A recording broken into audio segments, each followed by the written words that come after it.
Arrancamos con un tema importante que vaya que ha dado de qué hablar en las últimas horas. Hoy se lleva a cabo la ronda de entrevistas de los postulantes a la rectoría de la Benemérita Universidad Autónoma de Puebla para el periodo 2025-2029 ante la Comisión de Auscultación que está instalada en el edificio Carolino. La primera en acudir fue Laura Alicia Yáñez Barroso, quien señaló que estará a la espera de los siguientes pasos para poder continuar con su proceso de candidatura, y la ve en pantalla.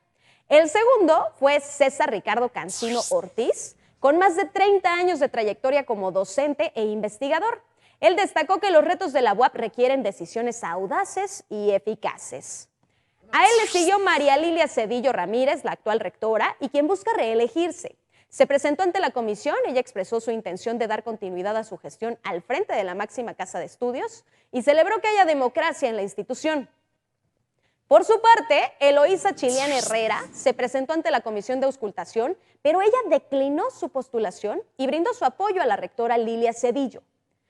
Y ojo, porque quien no se presentó a la entrevista con la comisión de auscultación para la rectoría de la UAP fue la escritora y experiodista Beatriz Gutiérrez Müller. Se informó que no cumple con los requisitos, entre ellos la constancia académica.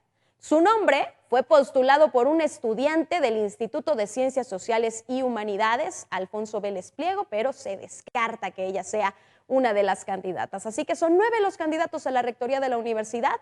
El periodo de campaña será del 29 de agosto al 8 de septiembre.